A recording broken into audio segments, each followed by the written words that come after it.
দেখুন, বৃষ্টি প্রার্থনা করার যে সালাত, সেই সালাতকে বলা হয় সালাতুল ইস্তিসকা। এই সালাতুল ইস্তিসকা আমাদের প্রিয় নবী সাল্লাল্লাহু আলাইহি ওয়াসাল্লামের সুন্নাহ, তিনি এই সালাত আদায় করেছেন। অতএব বৃষ্টি প্রার্থনার নামাজ আমরা আদায় করব। বৃষ্টি আসুক অথবা না আসুক, আমরা আল্লাহর কাছে দোয়া করব, আল্লাহ আমার দোয়া বাহ্যিক দৃষ্টিতে কবুল করুন অথবা না করুন। কেন?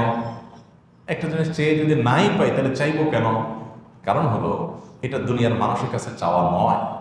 দুনিয়ার মানুষের কাছে চেয়ে যদি আমি না পাই তাহলে চেয়ে অযথা নিজেকে ছোট করবো কেন? এটা দুনিয়ার মানুষের হিসাব। আর আল্লাহর হিসাব কি? আল্লাহর কাছে যে আমি চাইলাম, এই চাওয়াটাই একটা ইবাদত। আমার কাঙ্ক্ষিত জিনিসটা আমি পাই বা না পাই, এই চাওয়ার কারণে আমার আমলনামায় সওয়াব বা বিনিময় অটোমেটিক লেখা হবে, যদি আমার চাওয়াটা আল্লাহর জন্য হয়ে থাকে। কথা কি বুঝাতে পারছি?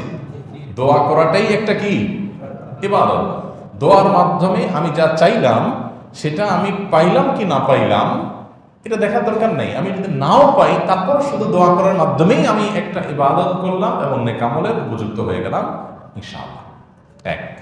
দ্বিতীয়ত হলো, অনেক সময় আমাদের দোয়ার ফলাফল অনেক পরে গিয়ে প্রকাশ পায় বা আমরা পাই। এরকম বহু ঘটনা আপনি পাবেন। আপনার জীবনে অনেক আগে একটা জিনিস দোয়া করেছেন, আপনি নিজেও মনে করতে পারেন না কখন দোয়া করছেন, ভুলেই গেছেন আপনি, হয়তো আল্লাহ বলেন না, আল্লাহ তাআলা বলেন। ওইটা এমন সময় ফলে গেছে যে আপনি নিজেও মেলাতে পারছেন না। হয়তো পরে অনেকদিন পরে, আমি কোনোদিন আল্লাহর কাছে এটা চেয়েছিলাম, আল্লাহ এখন আমাকে দিয়েছেন। বান্দা যখন আল্লাহর কাছে কোনো দোয়া করে সেটা তিন ভাবে কবুল হয়। কয়ভাবে কবুল হয়? তিন ভাবে। নাম্বার এক, যখন আমরা কোনো বিষয় আল্লাহর কাছে চাই, যা চাইলাম যখন চাইলাম তখন সে জিনিসটা দিয়ে দিলেন তৎক্ষণাৎ, এটা এক ধরনের কবুল। এটাই আমরা সাধারণত চাই যে আল্লাহ তোমার কাছে আমি চাইছি, এখনো দিয়ে দাও। কখনো কখনো বান্দা যা চান যখন চান তখন আল্লাহ সে জিনিসটা দেন না। এর না দেওয়ার পেছনে নানা রকমের হিকমত থাকতে পারে আল্লাহ। তার ভিতরে একটা হলো, আমি এই মুহূর্তে চাইলাম আল্লাহ আমার এই জিনিসটা দরকার, ওই জিনিসটা হইলে আমার মনে হয় আমার অনেক উপকার হবে, কিন্তু আল্লাহ জানেন এই মুহূর্তে এটা আমার না হলে বরং উপকারটা আরো বেশি হবে। কত অ্যাঙ্গেল থেকে বিষয়গুলোকে ভাববার সুযোগ আছে, দেখবার সুযোগ আছে। তো সেই জায়গা থেকে আল্লাহ তাআলা আমার কাঙ্ক্ষিত বিষয়টা এখন দিলেন না, একই জিনিস একটু পরে দিলেন, একটু দেরিতে দিলেন। এটা দোয়া কবুলের আরেকটা উপায়। তাহলে একটা হলো, যখন যে অবস্থা চাইলাম তখন সেটা আমি পাইলাম, এটা দোয়া কবুলের একটা উপায়। আরেকটা দোয়া কবুলের পদ্ধতি হলো, আমি চাইলাম এখন, আল্লাহ দেন 2 মাস পর, 2 দিন পর, 3 দিন পর। আমি চাইলাম এখানে, আল্লাহ দিলেন আরেক জায়গায়। হতে পারে না?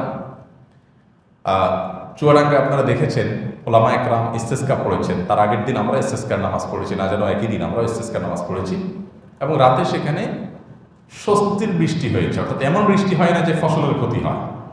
15-20 মিনিটের স্বস্তি বৃষ্টিতে পুরো আবহাওয়া শীতল হয়েছে এবং আবহাওয়ার কোনো পূর্বাভাসও ছিল না।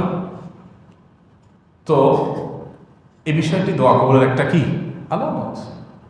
আল্লাহ তাআলা যেখানে যখন যে অবস্থায় দেওয়াটা আমাদের জন্য কল্যাণকর রাখবেন, সে অবস্থা তখন সেটা দিবেন।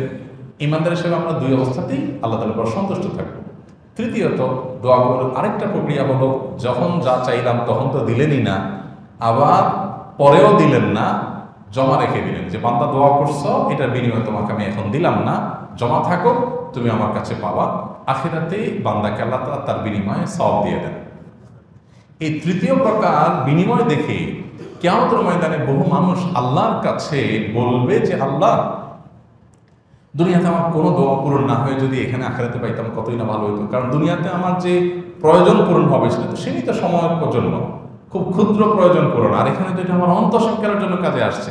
তখন মানুষ আক্ষেপ করবে অনেকে।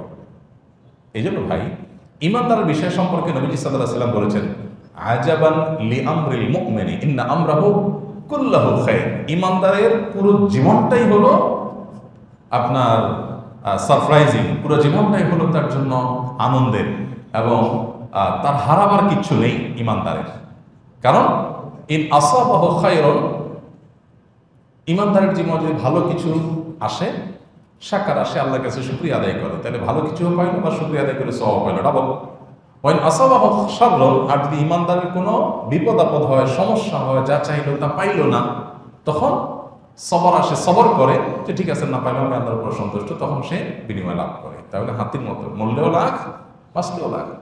এই জন্য ভাইরা, দোয়া কবুলের পর আমরা অনেকে অস্থির হয়ে যাই। দেখুন নবী সাল্লাল্লাহু আলাইহি ওয়াসাল্লাম বলেছেন, বান্দা দোয়া আল্লাহ তাআলা কবুল করেন যতক্ষণ পর্যন্ত সে তাড়াহুড়ো না করে। তাড়াহুড়োর ব্যাখ্যা কি? নবী সাল্লাল্লাহু আলাইহি ওয়াসাল্লাম তাড়াহুড়োর একটা ব্যাখ্যা করেছেন যে দোয়ার পর কবুল হচ্ছে না কেন, কবুল হচ্ছে না কেন, এর জন্য ব্যাকুল হয়ে যাওয়া। কবুল করা আল্লাহ তাআলার কাজ, আর দোয়া করা আমাদের কাজ। আমরা আমাদের কাজ করে যাব। ইমানদার আল্লাহর কাছে দোয়া করেই যাবে, করেই যাবে, আল্লাহ তাআলার কাছ থেকে পাই বা না পাই। নবী করিম সাল্লাল্লাহু আলাইহি সাল্লাম আবু জাহেলের হেদায়েত চেয়েছেন না? আবু জাহেল অথবা ওমর দুজনের একজনকে দিয়ে। আল্লাহ তাআলা যদিও মূল দোয়া কবুল করেছেন, কিন্তু আবু জাহেলকে ইসলামে আসো এটা যে চেয়েছেন তিনি, তার সে চাওয়াটা পূরণ হয়নি। তো আল্লাহর প্রিয় বান্দাদের, আল্লাহ নেককার বান্দাদের আল্লাহ তাআলা অনেক চাওয়া বিলম্বে পূরণ করেছেন, অনেক চাওয়া পূরণ করেননি। যদিও নবী রাসূলের দোয়া সাধারণত আল্লাহ তাআলা ফিরিয়ে দেন না। তো যাই হোক, এই জন্য ইস্তিসকার নামাজ আমরা পড়বো, পড়ে আমরা সওয়াব লাভ করবো, বৃষ্টি পাই বা না পাই। আর যারা সমালোচনা করবে ওরা বৃষ্টিও পাইল না, সওয়াবও পাইল না, বৃষ্টিও পাইল না, সওয়াবও পাইল না। ইমানদার একদিকে আল্লাহর কাছে দোয়া করবে, আরেকদিকে দাওয়াই নিয়ে সে দৌড়াবে। আমরা আলহামদুলিল্লাহ একদিক থেকে আল্লাহর কাছে বৃষ্টি প্রার্থনার জন্য, সালাতুল ইস্তিসকার জন্য বেরিয়ে পড়ি, আরেক হাতে আমাদের বৃক্ষরোপণের জন্য গাছের চারা আমাদের হাতে থাকে। আমাদের একই হাতে একসময় আল্লাহর কাছে দোয়া করি, আবার সে হাত দিয়ে আমরা গাছ লাগাই। এইভাবে নানাবিধ কর্মকাণ্ডের মাধ্যমে সমাজের মানুষের উপকার আমরা করার চেষ্টা করব। এই শিক্ষা ইসলাম আমাদেরকে দিয়েছে। আল্লাহ তাআলা আমাদেরকে বোঝার তৌফিক দান করুন।